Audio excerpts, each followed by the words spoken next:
Welcome to Success Story, the most useful podcast in the world. I'm your host, Scott D. Clary. The Success Story podcast is part of the HubSpot Podcast Network. The HubSpot Podcast Network has other great podcasts like Marketing Made Simple, hosted by Dr. JJ Peterson. Marketing Made Simple brings you practical tips to make your marketing easy and, more importantly, make it work. Now, if any of these topics sound interesting to you, you're going to love his show. How to write and deliver captivating speeches, how to market yourself into a new job, how design can help and potentially hurt your revenue, and how to create a social media ad strategy that works. If these topics hit home and they're things that you want to learn about, go listen to Marketing Made Simple wherever you get your podcasts. Today, my guest is Spencer Rascoff and Sophia Rascoff. Spencer and Sophia Rascoff, father, daughter, they are the co-founders of the app Recon Food, which is a new vertical social media app that brings people together through a shared love of food. Now, if you've heard Spencer's name before, it's because he has had an incredible career. He co-founded Pacaso with Austin Allison to democratize access to second home ownership.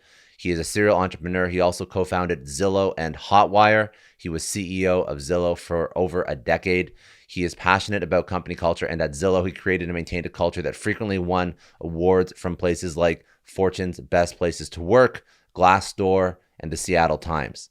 He is on the board of advisors for dot.LA, a coalition working to increase diversity, equity, and community engagement in LA's tech community. He is also an angel investor and advisor to venture capital firms. He is on the board of Palantir. He founded and is chairman of dot.LA, a news site focused on LA's startup scene. Previous to all of his tech and web career experience, he worked as an investment banker at Goldman Sachs and in private equity at TPG Capital. Now, his daughter is equally as impressive. She is the co-founder of Recon Food. She is a software engineer. She is 16 years old. She leads all the product iterations, the PR, marketing, software development of Recon Food, which she's built from the ground up while attending high school full-time. And now they have active users, they have community, and they're scaling incredibly fast. This is something that they've put together over the course of the pandemic. So I spoke with Spencer and Sophie. We spoke about the origin story of Recon Food, as well as some of their experiences. Obviously, Sophie's going through high school, but all the different entrepreneurial activities, communities, and clubs she's formed and championed in high school, all the way through to her starting her own app with her father. We also spoke about Spencer's background, some lessons that he's learned building Hotwire, Zillow, co-founding Pacaso, co-founding dot.LA, and then, of course, co-founding Recon Foods. We speak about social media, what social media 1.0 is with the Twitters and the Facebooks and the Instagrams, why social media is so negative, the current state of social media, and what problem Recon Food is looking to solve as a vertical specific social media application. We spoke about entrepreneurial traits, habits, lessons for new founders. We spoke about the family dynamic, them working together, the benefits of working with somebody as close as your daughter or father, maybe some of the drawbacks of working with somebody who's that close to you. And then we spoke about the future of social media and how vertically driven, positive social media with the right optimization. So optimizing for community, optimizing for positive engagement is going to be what social media looks like in the future, and how Sophie and Spencer hope to accomplish that. So some great entrepreneurial lessons. We spoke a little bit about social media, some just great business building lessons from the ground up. And then, of course, the dynamic between the two of them is incredible. So let's jump right into it. This is Spencer and Sophie Rascoff. They are the co-founders of Recon Food.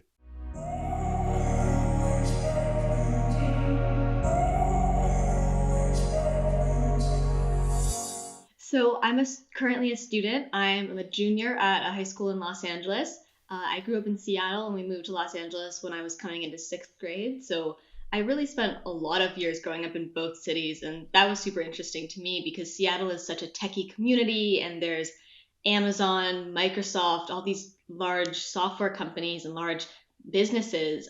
So that created a really interesting environment to grow up in. And then, of course, LA is this center of media and now also tech and business and entrepreneurship. So sort of getting to see both sides of the story throughout the founding years of my life has been super interesting. I got involved with entrepreneurship probably I'd say mostly through my school. Obviously, it's been a huge part of my life forever, for as long as I can remember. And sort of the first steps I took in that direction were joining and helping to found at my middle school, the high school's equivalent of our entrepreneurship organization. So I run that program now, but at the middle school, they didn't have a branch. So I essentially started it there. I brought in speakers to inspire myself and my peers, helped coordinate a club program where we could all meet together. So that was sort of my first experience in entrepreneurship, I'd say myself. And that was an awesome experience. I lead that program now. And then obviously now I've founded Recon Food, which is a vertical social media network for food. So that's my first big entrepreneurial venture myself. But I've had a few lemonade stands, perfume businesses back in the day as well, of course. I'm curious because you've lived in a household where I was listening to a few podcasts before this. If I'm not mistaken, your mom is a doctor, right? Spencer, your wife is a doctor, and then you've obviously you're the typical entrepreneur turned investor, venture capitalist. So what prompted you to move in one direction versus maybe something that seems like to most people a more traditional or stable or less chaotic career path? Because if you've been around your dad, obviously it's not all like butterflies and sunshine and rainbows when you're building these companies, and it's a lot of hard work too. Yeah, I mean, I think that's one of the things that draws me in, honestly, is just that chaotic but enjoyable lifestyle. I'm a big problem solver. I love tackling challenges, working with teams.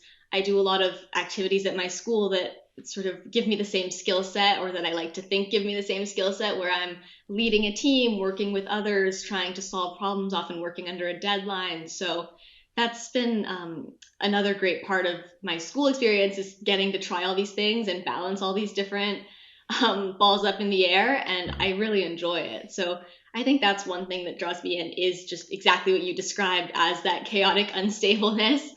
Um, I think you're also very creative. I mean, there's an important side of entrepreneurship that sometimes gets missed, which is the creativity and the building, the creating something new from whole cloth. And you've always been interested in art. You've always been a builder, and medicine has a lot of other attributes, as my wife and many other doctors would tell you. But I think entrepreneurship tends to be a little bit more of a creative pursuit. And Spencer, for yourself, so walk me through, and maybe you can even tee up a little bit of your origin story, because if people don't know who you are, they definitely know the companies that you've built. But tee up your origin story, and then also help me understand where you're at in your career and why you wanted to start this with your daughter, because you could have just pointed her down the right path, and I'm sure there's a lot of people in your network that could have helped her out, and you didn't have to be actively involved. But this is a very conscious decision, obviously. So walk me through that. Yeah, well, I mean, I'm passionate about what we're doing at Recon Food as well. So it's very much something that I'm excited about working on too, not just about helping Sophia with an entrepreneurial endeavor. But to back up my origin story, like Sophia, I grew up the first portion of my young life in a different city. I grew up in New York, and then I moved to LA at about the same time that Sophia moved to LA. So I grew up with a foot on both coasts, and then started my career in investment banking at Goldman Sachs. Learned a lot about finance and Wall Street, but decided it wasn't for me. Moved to San Francisco in 1999 at the beginning of the first internet boom, and tried my hand at private equity doing leveraged buyouts, and didn't find that inspiring. And so my first startup was a company called Hotwire, which I helped co-found in 1999. It was an early online travel company. And as you say, there are a lot of ups and downs, and that company was no exception. We almost went out of business several times, but we managed to survive through the travel recession of 2001. In 2003, we sold the company to Expedia for about $700 million, and I moved up to Seattle to work at Expedia, the new parent company. I was at Expedia for a year or two and got that entrepreneurial itch again, wanted to do another startup, and so I left Expedia to start Zillow in 2005. I took Zillow public in 2011, ran it for about 10 or 12 years. And about 3 years ago, Zillow had become a very big company, thousands of employees, and it felt like it was time to leave and do something more entrepreneurial again. And I also wanted to be in LA, and I wanted to move my family to LA, where my wife and I are from. So we moved to Los Angeles, and I started something called 75 and Sunny. And 75 and Sunny is my family office, so it's my personal venture capital firm. And I've made hundreds of investments through 75 and Sunny. And I've started a number of companies there, including Pacaso, which lets you buy a portion of a second home, and several other startups, dot.LA, which is a news website that covers LA tech. And then most notably, Recon Food, which Sophia and I co-founded together, which is a vertical social network for people to reconnect over a shared love of food. So what I'm doing at this stage of my career is I'm investing, I'm advising, I'm mentoring, I'm involved in dozens of different companies, and I'm not CEO of any of them. I'm in the coaching stage of my career rather than the playing stage of my career, being on the field every day and suiting up for a game every day and getting beaten up and bruised on the field is in my past. That is all consuming, and that's still, so that's Sophia's present and future. But it's sort of a young person's endeavor. Young person's game endeavor. Yeah. And coaching is a different skill set, and and what I'm gravitating towards. But you never stopped. You never stopped being an operator to some extent. Like, I mean, like you still obviously love figuring it out, love playing the game. Yes, that is true. Yeah. That for sure. Now, okay, so then you made a good point there. So you co-founded this company with Sophia. Sophia, you co-founded with your dad, but obviously it's not just because it's like a father-daughter, I wanted to help my daughter out. Like, you are passionate about Recon Food. You both are, obviously. So walk me through the origin story of the actual concept, because outside of everything else, just starting another social media app is no small feat in and of itself. So walk me through that. Yeah, so I'll sort of describe the first half, sort of where we started, and Sophia will describe where we ended. So I've always been interested in the intersection of social media and individual verticals, sort of the unbundling of social media. And I was on the board of directors of TripAdvisor for many years, and like many people, I've used TripAdvisor through my whole life. And I've always wished that there was a social version of TripAdvisor, so that if you were coming to Los Angeles, of course you can, to figure out where to eat, you can look at a review site like TripAdvisor, but better than that would be to see where your couple friends that you know and trust, where they enjoy to eat, and hotels to stay at, and activities to do in a given city. So I started during early COVID brainstorming on business ideas in and around that space, kind of a social version of a trip discovery product. And Sophia improved the idea immeasurably because of her expertise as a teenager in social media. So you can describe where we got to. Yeah, so we wanted to bring the idea a little bit more from that social TripAdvisor into, I'd say, better social media is the new category.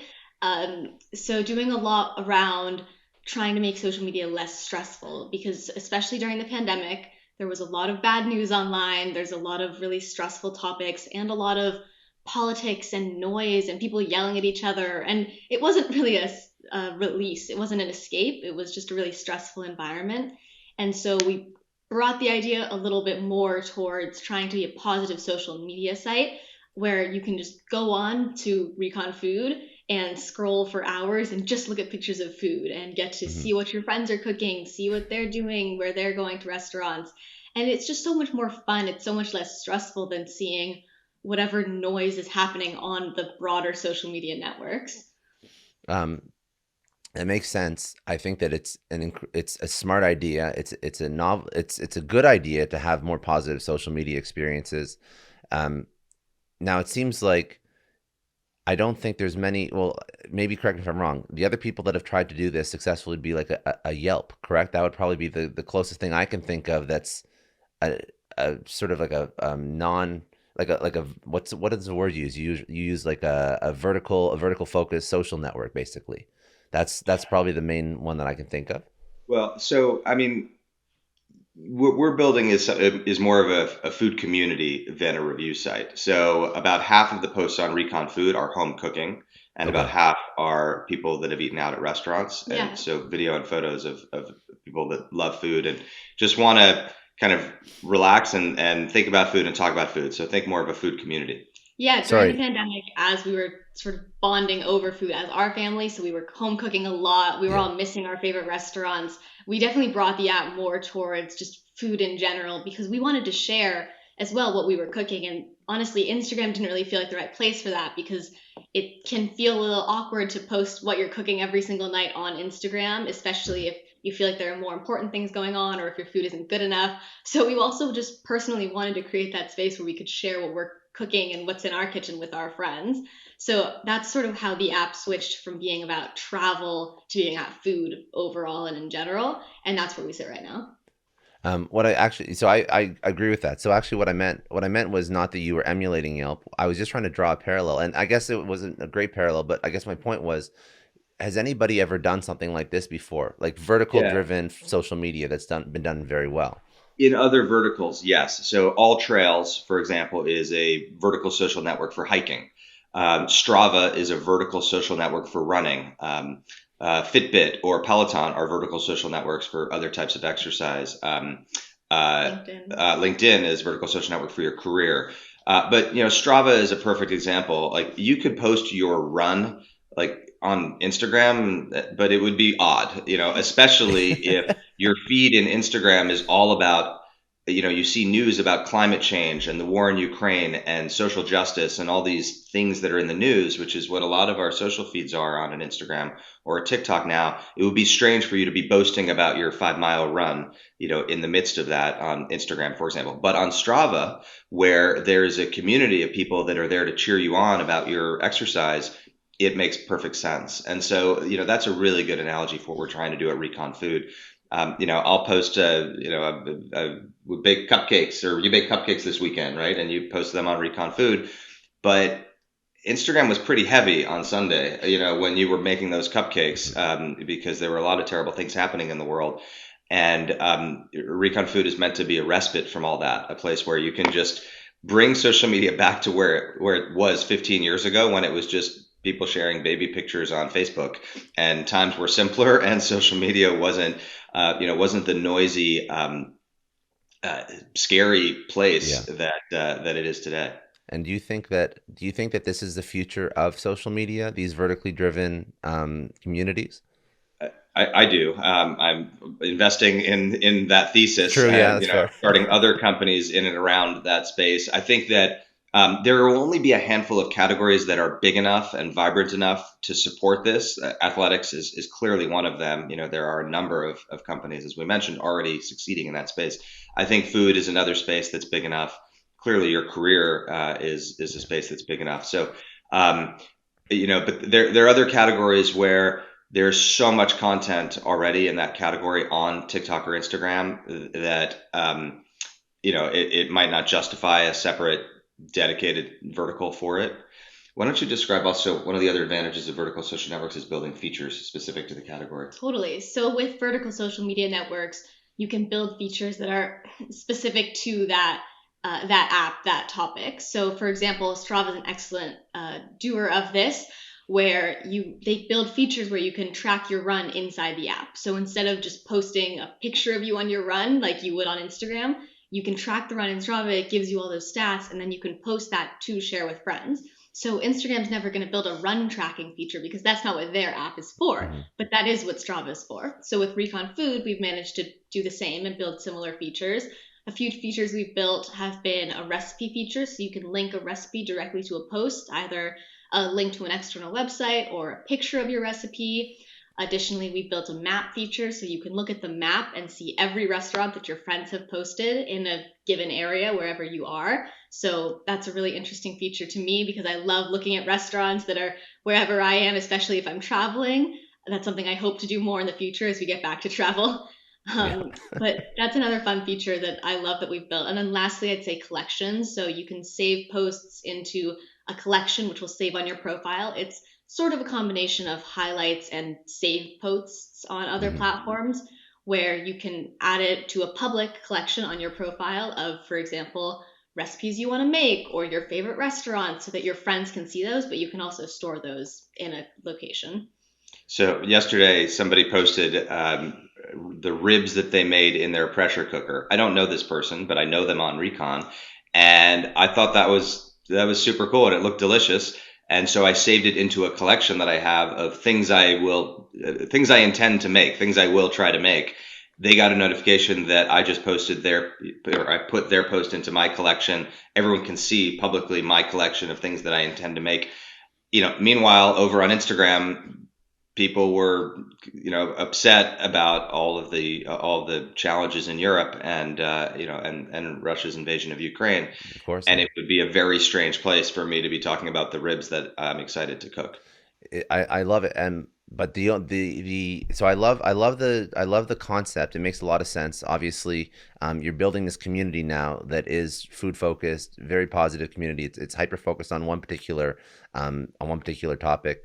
How do you what are some of the best ways that you found to grow that community? Because I think some of the lessons that you've learned building out a vertical social media app and building that community around Recon. I feel like that's something that a lot of people should learn from, because I've always found that building community is the best way to build a business, whether or not it's actually in the app or it's around the product. If you can build a strong community, you can build any company. So I think that you've probably had to hyper focus on that, because community is really the core of what you do. That's what will make the app successful. Well, this is the hardest part of any startup. The easy part actually is building the product, building the Yeah. feature set, getting people to use it. That's a whole other thing entirely. So the ways in which we're growing Recon Food are, first of all, iterating on the product so that the people that use it today love it and hopefully tell others about it. So, we've been heads down since we launched 6 or more months ago, adding features. We added video, we added a mapping feature, we added collections. We've been building out the feature set so that we just improve the user retention and hopefully the virality. We've been doing a lot of PR, podcasts like this, and news articles, writing about vertical social media and Recon Food. We've been doing in-person food events, where we are, at farmers markets and at food courts, and telling people about the app and why they should check it out. We're doing partnerships with food influencers on social media. I think my favorite way that we've grown, though, has been through people inviting their friends. And we've seen it happen a little less often than we'd like, just because some people actually prefer the anonymity of the Recon Food community over having their friends there, actually, because Hmm. they feel like the feedback that they get is more genuine. Your friends are obligated to tell you that your food looks good, but random strangers you meet on the internet typically aren't obligated to do that. So that's something great about the community that we've built, that is actually prohibiting people from inviting their friends. Though another thing that we have found is that many people are inviting their friends because they're in a friend group chat where they all share their meals, or they're in a work Slack channel where they all share what they cook. So there's been ways like that where we've been able to tap into people who are sharing their food just with friends because they don't have a better solution to do it on a social media network, and try to convert those users. Okay, that makes sense. And then with as you grow this community, from a business perspective, if you're building out this community, uh, what's your version of turning this into a successful business model? How do you monetize this? Is this because I think that if people hear another social media network or another social media app, people are already concerned about how existing social media apps have technically, monetize all their data and whatnot. So to Yeah. introduce the same concept, is that concerning to people, or have you figured out another way to monetize it? Is it something that maybe anyway? I'm just curious, Yeah. because that would be the main concern for me launching something new, that people are so adverse to seeing more ads or whatnot. So we don't have monetization in the service today, but one of the other benefits of vertical social media is that you can monetize in ways other than simple advertising, which is how most social media apps monetize, because you're closer to a vertical specific transaction. So when we monetize at Recon Food, for example, I think the two most logical ways to monetize will be, charging the restaurant for a reservation booking. So Hmm. integrating with reservation services like a Resi or an Open Table, and charging an affiliate fee on that booking. Because if you're looking at a restaurant with which all your friends have posted photos from, and you now want to make a booking there, that's a logical place to build an in-app. restaurant booking service. Likewise, food delivery, again, integrating directly with the transaction, providing value to the user so they can do in-app connectivity to food delivery services, also benefiting the restaurant by driving them more business. Those are two commerce-related ways to build monetization in the app. So I think that's where the direction will go. The first order of business is getting tens of millions of people to use the app first. Once we have and that's the playbook that we followed at Zillow as well. We didn't focus on monetization for the first couple of years. That's generally, I think, the best way to build a consumer service is to build audience first and then add monetization later. And speak to me about the dynamic, the family dynamic in building this out, because all the business lessons that you hear about, like the radical candor that you have to have, and all the difficult times that you would have in an early stage startup.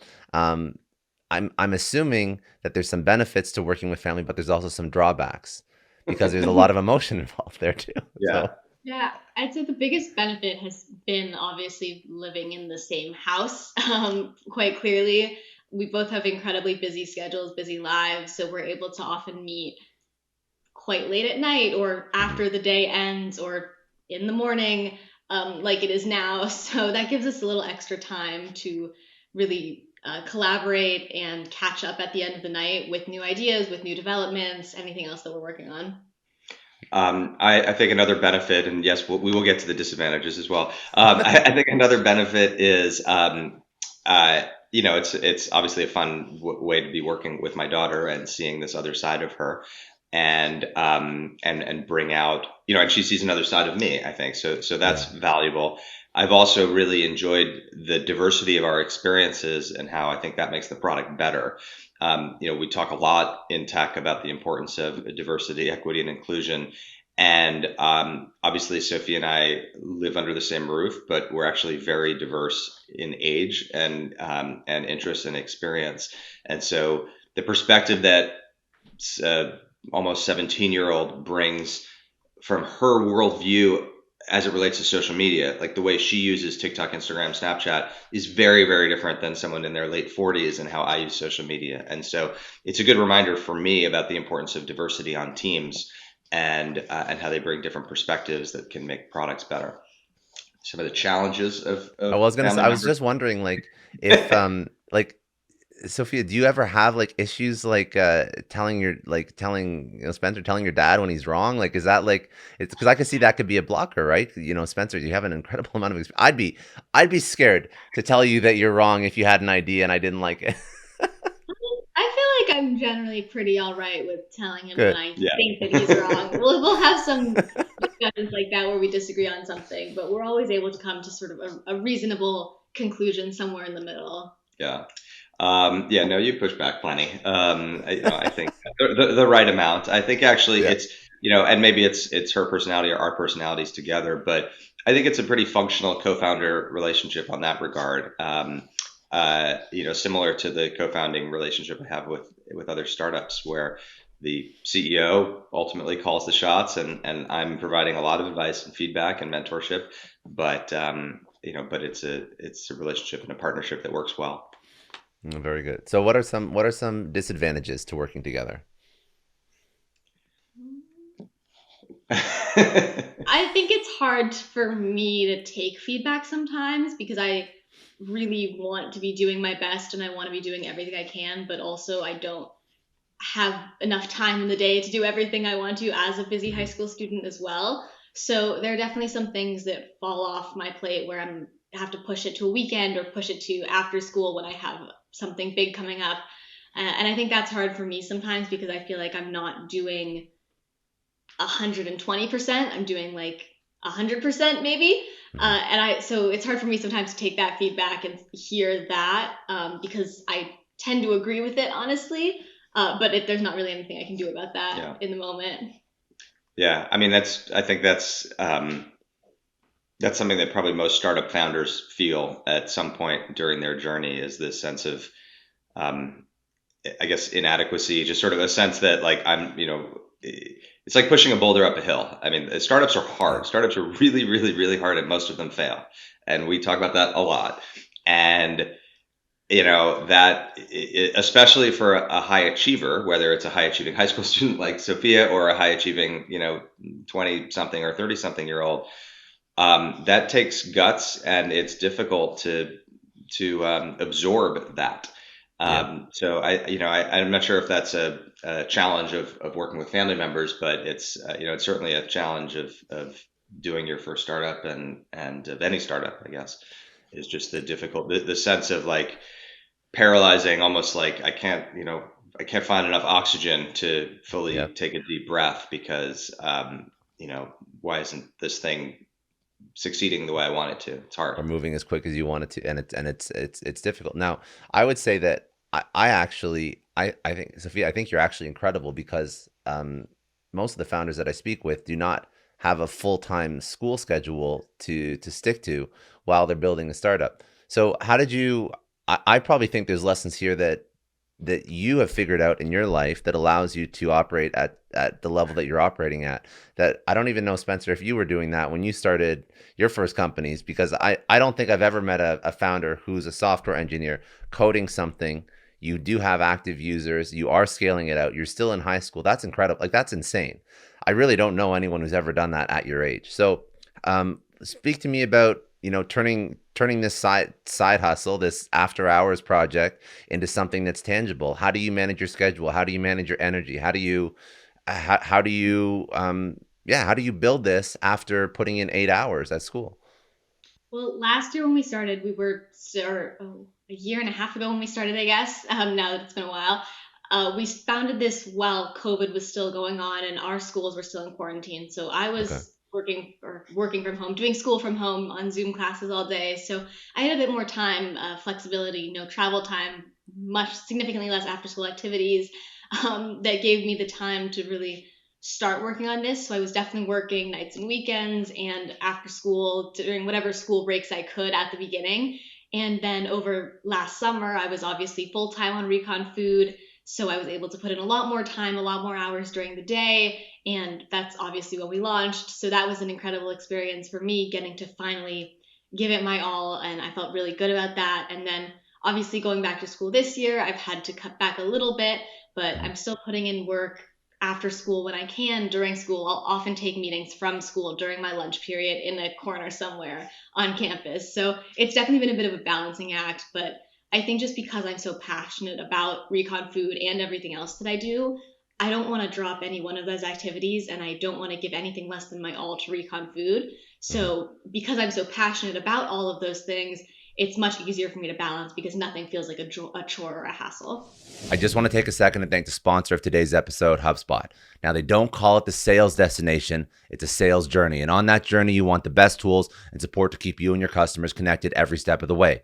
HubSpot is an all-in-one CRM platform that is impossible to outgrow and ridiculously easy to use, meaning you never have to worry about it slowing you down. That's because HubSpot is purpose-built for real salespeople with real customers and real problems to solve. With customizable hubs and tools that you can add and subtract as you grow, and an interface that's just as easy to use if you're a team of 1 or 1,000, HubSpot is built for you and your customers to grow together wherever the journey takes you. Learn how HubSpot can help your business grow better at HubSpot.com. Makes sense. And help me understand one more thing, because this is obviously going to come up at some point if Recon Foods is successful.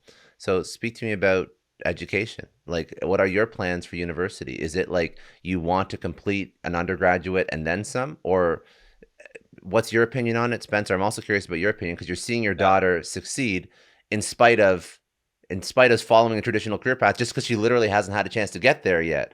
So what's the plan? I think for me, well, I'll definitely finish high school and graduating next year. Obviously, senior year, I'll do college applications. I would like to complete an undergraduate degree at a 4-year college, is my current plan. I don't think I'll immediately pursue a graduate degree. Graduate, like a master's, MBA or master's or anything like that. That's not my current plan immediately, though something might change between now and then, obviously 5 years away. I'm not really sure yet. I don't have a super solid plan. I think it definitely depends on where stuff goes. Yeah. I mean, I I think my wife and I would like you to finish college. I would finish college too. I just Yeah, I I just mean, asked because there's a lot yeah, of conversation about like traditional education and is it even worth yeah. it? And like what she's Well, doing right now is incredible too. it is. It is. Uh, I mean, I think what you learn in college is, is really important in life, and it's not just the academics. It's not just what you learn in the classroom. Certainly, in my case, I feel like what I learned from my peers was even more important than what I learned from my classrooms, and so Mhm. that the problem solving, the public speaking, the critical thinking that you learn in a liberal arts education, I think will be really important throughout her career. It has been important throughout my career. Um, in the other important skill I think that you've learned that you're amazing at is time management, which is so important for any startup founder. Their most important, the company's most important asset is the CEO's time, and you because you're so involved in academics, extracurriculars, and Recon Food, you've acquired the ability to do incredibly effective time management at a young age, which is an important skill for any founder. And the other reason that I feel you've been able to balance all of this is we have a great team. I mean, to be clear, Sophie and I are the co-founders, but we have a team of 10, and it's an all remote team. We're able to do a lot of asynchronous work. And so, you're on Slack, you're on GitHub, you're using different, you're on Canva and um, other collaboration services Mhm. with these folks, usually asynchronously, and obviously Slack all the time as well. And so through those tools and through our team, you're able to balance it all. Okay, Mhm. that makes sense. And Sophia, for you, how did you learn to how did you learn to code at such a young age? That's really my question. That allowed you to. So walk me through. So right now you're obviously co-founders. You do have a team. Sophia, what are you actually doing in the company? You're a software engineer. You're coding. Did you build the MVP of the app, or what's your sort of what's your skill set, and how did you master that so young? Yeah, so I've taken programming classes at my school for since probably eighth grade. So I've taken 4 Jesus, years of programming so now. young. And of course, all the kids scratch coding I've done since even younger age. So that gave me a foundation of knowledge, I'd say, to build off of. I don't consider myself an expert professional level software engineer, but I feel like I have enough of an understanding to understand the basic building blocks of how stuff works. We are working with the development team to help code the Mm, app itself. But as far as when we were starting, I didn't end up coding an MVP of the app, but I definitely was involved in the initial product creation of mm, drawing out page by page exactly what I imagine the app to look like. So definitely more product design. yeah. And then working with our initial engineers to help give them that vision and help them work through what we want. And obviously, the app's changed a lot since then, but I've been incredibly involved in that stage working with them. And then you asked sort of more broadly what I do, a lot of product design, working with the development team, coming up with new features, working a lot with our PR team to try to spread the word and see how we can spread the Recon Food name, Mhm. and working with our social media and marketing teams to try to come up with new social initiatives and new ways to get people interested in the app and continue engaging our community. We're doing lots of fun challenges. We just finished one up at the end of December called Festive Foods, where if you posted something with that hashtag, you could be entered to win a sweepstakes. So lots of stuff like that where we're trying to build the community and connect everyone, even if they don't know each other because it's an online community. We've Makes also done a sense. lot of user research, which informs the product development. So just speaking with our users and other prospective users about what they're looking for from social media and from a food network. Mm-hmm. And I know that obviously Spencer, you obviously through the companies that you've built, your own experience, the entrepreneurs you've worked with, the people you've interviewed on your show, you've had a lot of incredible, I would say mentors, people that you've learned from, people that have probably learned from you. So when you're starting a company from the ground up, which obviously you're doing, what are the most important traits to be a successful entrepreneur? What are the personality items that really sort of allow somebody to be successful that you've tried to teach over to your daughter, or that you've seen other people have? The things I look for in a founder are, first of all, grit. So a sense of kind of a chip on your shoulder, like the fact that you really want to succeed and you're willing to go through, overcome adversity and challenges. And so that's probably the most important thing in a founder. Um, Founder product fit. So the founder's connectivity to the specific company. Yeah, there's no such thing as just a great founder. There's only a great founder specific to a startup idea. Sophia is the exact perfect founder for Recon Food. My co-founder at Pacaso is the exact perfect founder for Pacaso. My co-founder at dot.LA is the perfect founder for dot.LA. So, some connectivity between that founder and the problem that they're solving is critical. Usually an ability to raise money is very important. So this is kind of an underappreciated attribute of entrepreneurship, but people need to be good at selling. Being a founder is always selling the company, whether you're selling it to a prospective candidate or pitching it to your existing employees to try to re-engage them, or discussing it with the media, or pitching the company to potential investors. In technology, we tend to lionize software engineers, and there's no question that a 10x software engineer is worth their weight in gold. But sales abilities are also very important in proselytizing one's company. And so that's something that I look for in a founder. History of success. It can be in anything. And if it's a first-time founder like Sophia, it can be academic success or extracurricular success. If it's a third or fourth time founder, I just want to see some pattern recognition around them taking a problem and kicking the crap out of it, and solving it and winning. Some track record of winning in anything that they've done. Those are some of the things I look for in a founder that I'm investing in or starting a company with. The one that those are all great. Those are all great things to look for. The one that I think that I want to understand a little bit more, which is something that you mentioned with Sophia in particular, is that founder product fit.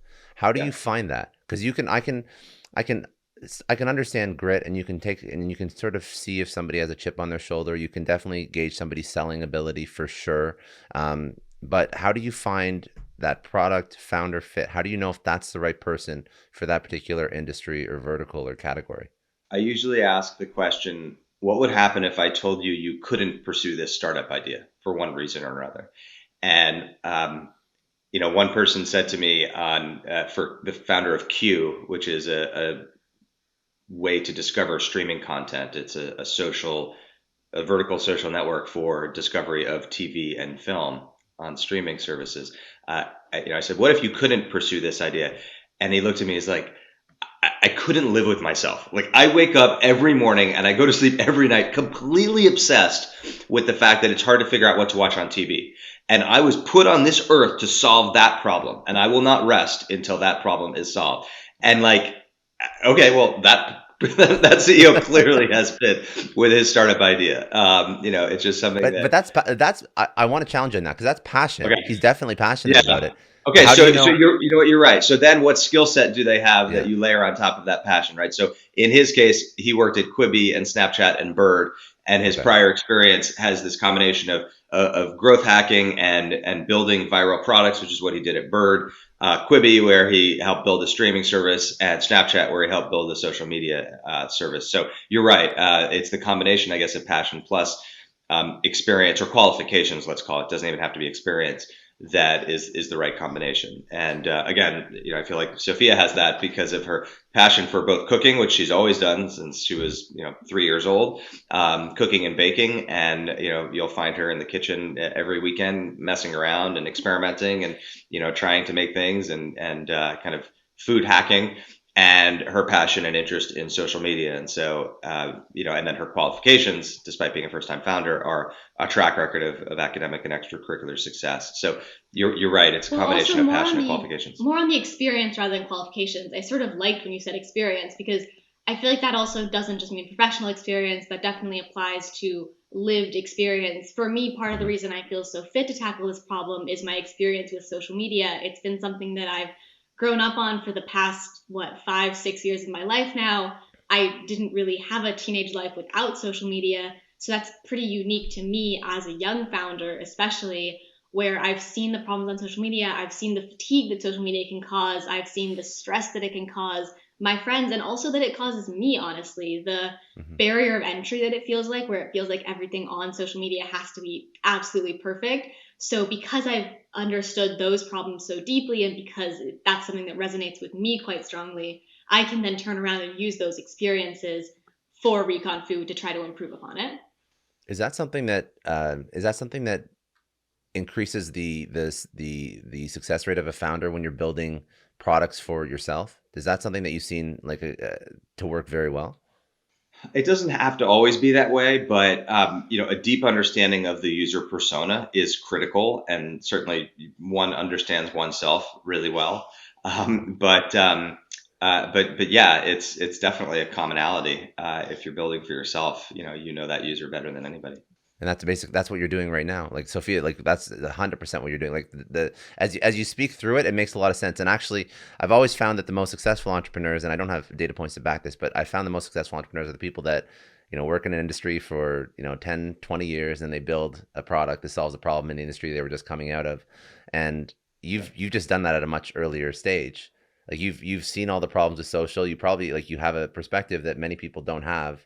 um, of course we Mhm. see it all, but I think that you've lived, like, social was evolving as I was growing up. So I Mhm. social is, you were not like thrown into it and saw, and you see all the negative stuff ever since you first created your first Instagram account, and you see all the Exactly. bad that comes with it, right? Yeah, there's so many elements of this product that we really built for ourselves, or that's something that I wanted to see in the world, right? The idea of a positive social media network where people are building each other up and you can scroll for hours on end and only see pictures of food sounds so pleasant to me. And the reason that, or one of the reasons that this started, or that I was so pushed to want to build something like this, is that experience of social media being such a stressful and negative place. I Mhm. can scroll through social media for hours, but I'll see a lot of stuff that makes me really stressed out, a lot of stuff that makes me feel bad about myself.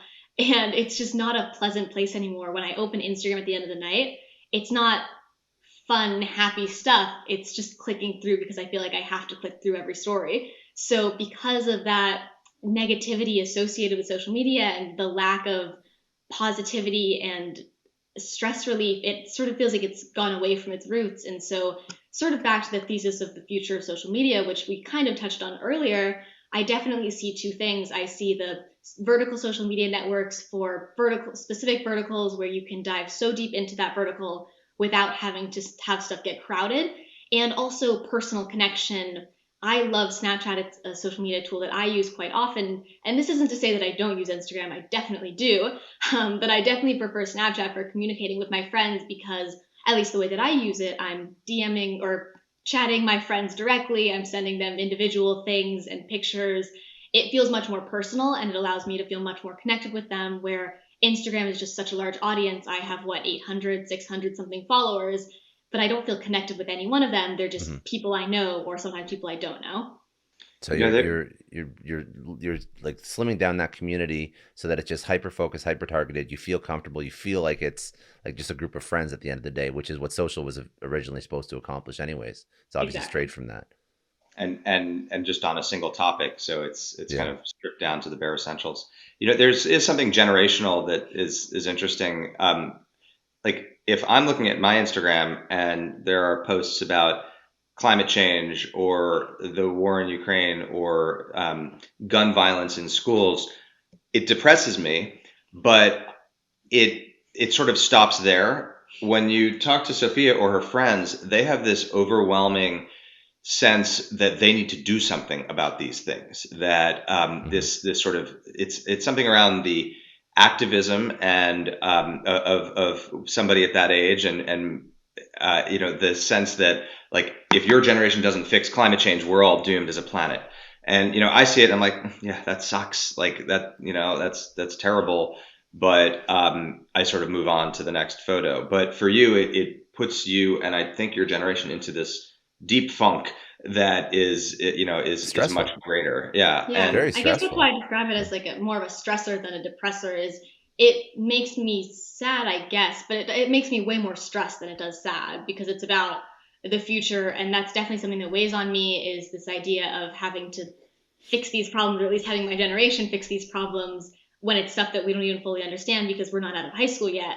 So I'd say that's definitely something that weighs on me with social media, and is something that makes this environment so much more stressful. Do you remember a couple months ago when that whistleblower leaked those documents from Facebook, and right? And I went to, I was like, okay, there's this internal research at Facebook that says that, Facebook and Instagram are stressful, and so he was like, yeah, like I didn't need a whistleblower to tell me that. I've been telling you that. 100%. Well, I think I don't know if you thought through this, but you're in a unique position because, Spencer, you have an incredible track record. Sophia, you're building out an awesome app, and you're in a unique position to recreate what social media should be if you do this properly and you do this at scale. Like, I really believe that social can be positive, and I think that you could be in a unique position we can start with this one, obviously, but you can do more than this. You can create other vertical specific communities on social,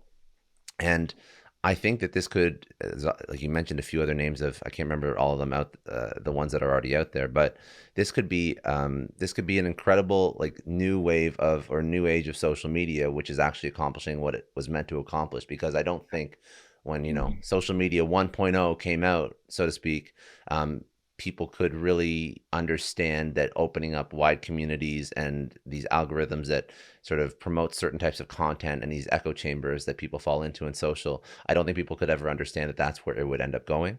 So I think that you're almost like, let's try this again. Let's redo this, and let's do it right this time, because we're very cognizant of what these wide open communities with no guardrails, we know where that could go. So let's rope it in a little bit, and then we're going to sort of optimize for positivity and community and true social versus just optimize for reach and almost what's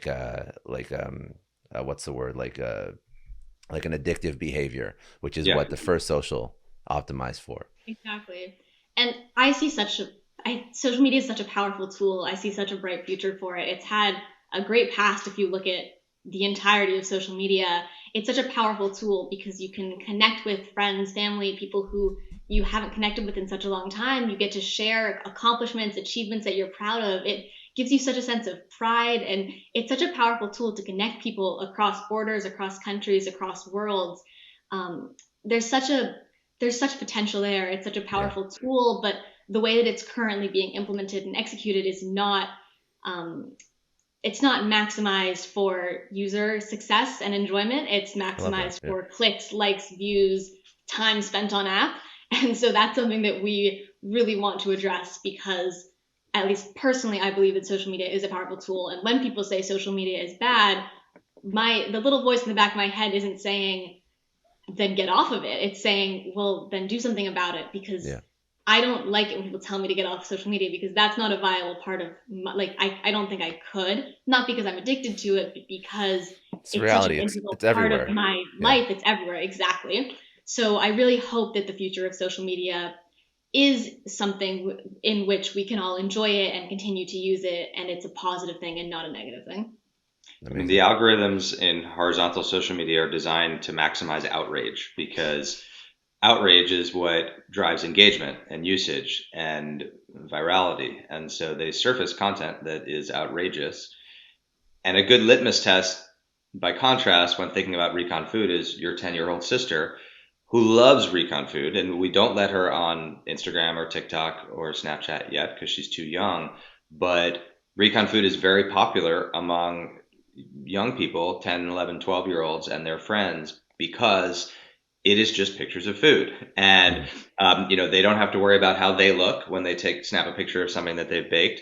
They don't have to worry about if they're on a fancy enough vacation, which is something that people feel a lot of stress about on Instagram. And they don't have to worry about reading the news that Instagram or Facebook surfaces to them, in these horizontal social media networks. So if it can make a 10-year-old happy, then it can probably make a 46-year-old happy or a 16-year-old happy.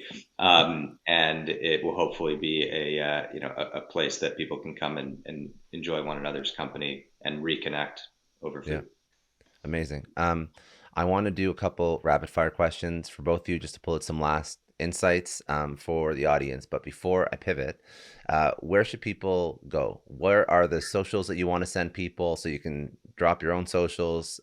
Recon Food, where do they get that? Website, App Store, whatever.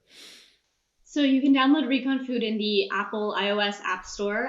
It's currently iOS only. We're working on expanding to Android, hopefully sometime soon-ish. My social media accounts are all Sophia Rascoff. You can follow me there, or follow me on LinkedIn, I guess, if you want to get professional updates, and Twitter to stay posted, to stay tuned for new features, new developments. Yeah, Recon Food in the iPhone App Store, and I'm at Spencer Rascoff on all socials. Okay, perfect. Okay, let's do a couple rapid fire to pull out some last insights from you. You can both take these, or you can bounce them back and forth, whatever you want. So, biggest challenge that you've overcome in your personal or professional life, what was it? How'd you overcome it? What did it teach you? Biggest challenge in my personal life was the loss of my brother when I was 15 and he was 17, and he was killed in a car accident. And how did I overcome it? Probably still working on that on some level, but stayed very close with my family and recommitted to work, which was an outlet for me in high school and college, and then in my career. Top that one. Yeah. You can't drop your childhood trauma on your daughter. That's not fair.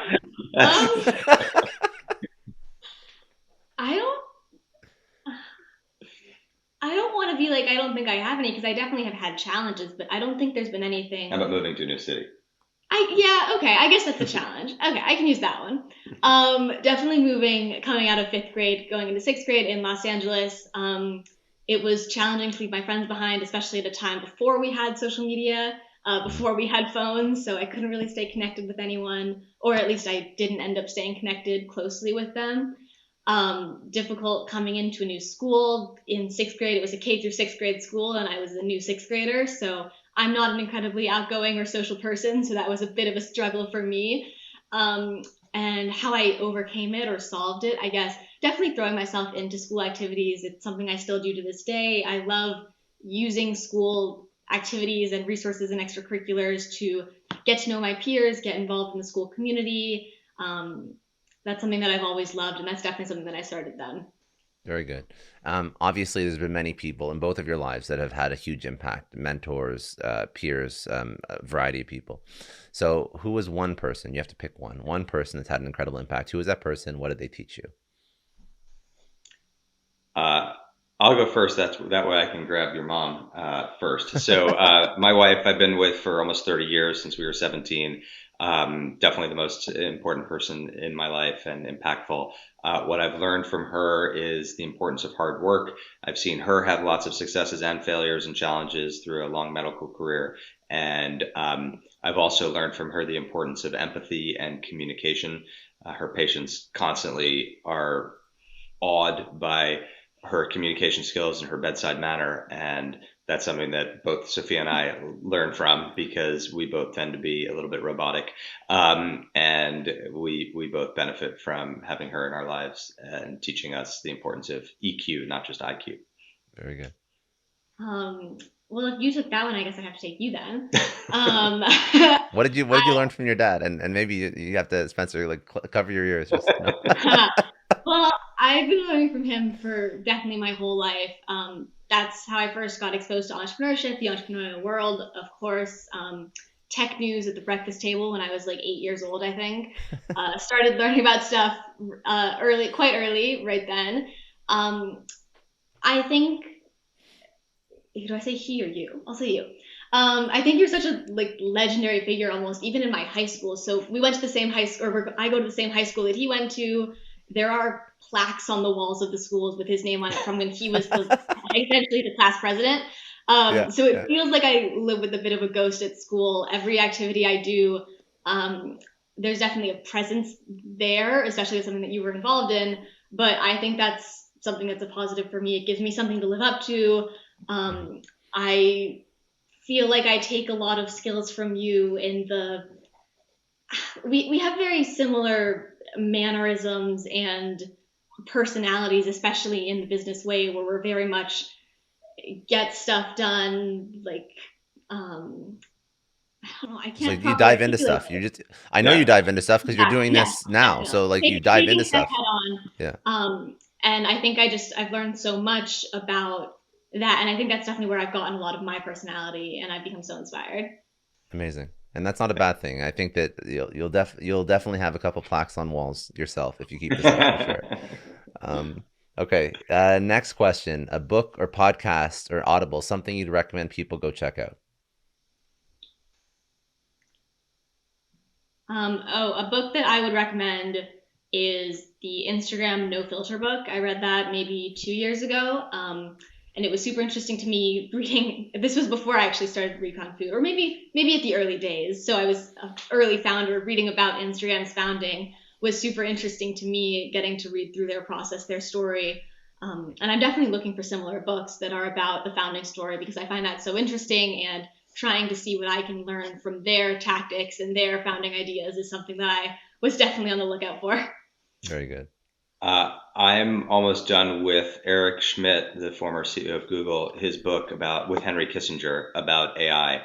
And it's a really fascinating book about the history of AI and the present, and more importantly, the future of artificial intelligence and where it's taking us as a society. And it has some pretty concerning and scary implications. So those are actually two books that haven't been recommended on this show yet. So those are good recommendations. Thank you. So this question is you're throwing a wrench in this question for me, Sophia. So the question is, what would you tell your 20-year-old self? But you're not there yet. So Spencer, a question applies to you, but then Sophia, what would you tell yourself, knowing what you know now versus when you first started your entrepreneurial journey? It's going to be hard. Surround yourself with people that can make you better and can complement your skill set with their skill set. That usually means diverse people. And it's going to be worth it, because the struggle and the challenge is what it's all about. It's the journey, not the destination. For me, I'd say, yeah, definitely on that hard work piece. It takes a lot of work and a lot of hours. And so I guess a piece of advice that I give myself is to put in even more time, because with a startup, there's just an unlimited amount of work that you could do to make it successful. There's never a stopping point. There's never it checked all the boxes for today, guess I'll see you tomorrow. So I think that's been the most unique experience for me starting this, is getting to experience that, which isn't something that you learn in school, because with school, it's typically you did this assignment, check, you're done, next class. So I think the piece of advice that I'd give myself, or what I would tell myself, is just to try to better understand that experience and make the most of the time that you have to put even more time into the experience. Incredible advice. And then the last question is, what does success mean to you? Success means being proud of the effort that I put in and the team that I accomplished whatever we accomplished with together, and learning along the way, so that out the other end, I'm an improved person, and the people that are around me are improved from the journey that we were on together. To me, I'd say getting to make an impact on others or create a positive change in some way. I love creating positive outcomes and helping people achieve the very best thing that we can for my team and for the audience itself. And so I guess I'd say that sort of moment of success is at the end of that journey, where you feel like you created a positive experience or a positive change in some way.